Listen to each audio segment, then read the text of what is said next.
Liberty Rock Climbing Team is back in action this fall, as the Flames were excited to be back on campus practicing together as a unit while they develop their strength in the sport of climbing. Yeah, it's been good to get back and have practices, have a team. We didn't have any expectations for what we were going to be able to do with everything getting shut down early, but it's just been a great experience to be able to continue doing what we love doing, being involved in climbing, being able to invest in the climbers as college students, but also as athletes. So we still don't have any idea what competitions look like. We're waiting for updates from USA Climbing to figure out if or when that's going to be something. The athletes are having fun, they're enjoying themselves, they're growing. So yeah, we've really enjoyed being back despite difficulties that we faced at the end of last season.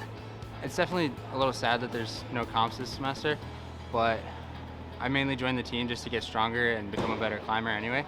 So I'm happy to be here. I'm so thankful that we still are on campus and in person, because without that, I really wouldn't be climbing very much. And that's kind of why I'm here, just to get strong and have some fun with these guys.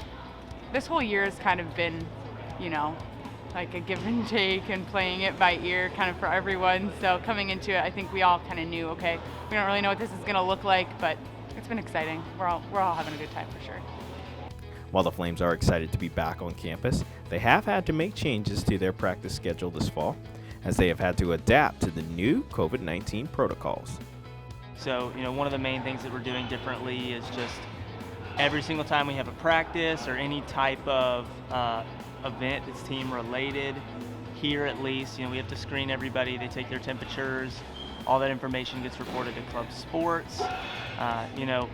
Outside of that, we've taken a few extra precautions. In climbing, there's a couple different kinds of chalk, and so they have what's called liquid chalk, which I know sounds really weird, but essentially it's alcohol-based, so it stays on your hands longer, dries your hands out more than standard chalk, and it also does, because it is alcohol-based, acts as a cleaning solution for your hands. So we are encouraging and providing, our athletes with that. We're encouraging them to use it at the beginning of practices, before they get on the walls, everything like that, and maybe a couple times throughout practice as well. Yeah, so every morning, we do a screening test, kind of just like, to make sure we're all kind of all in check. And the new chalk it's not something that's kind of changed climbing that much. I think it's just, something that makes it a little bit more efficient in terms of how things stay on holds and whatnot. So we're just kind of mindful of that, especially through practice. What we're doing with our hands, making sure we're not touching our face as much as possible and whatnot. With the Flames having a semester of practice under their belt, the team will now prepare for the long break before they are back on campus this spring and hopefully a new climbing season. They've given us workouts that we can do on our own when we go home, so we can get stronger over the extended break as well. And I think overall, this semester is just a really good time for us to focus and hone in on the fundamentals and the basics, so that when we come back next semester, we're stronger than we were before.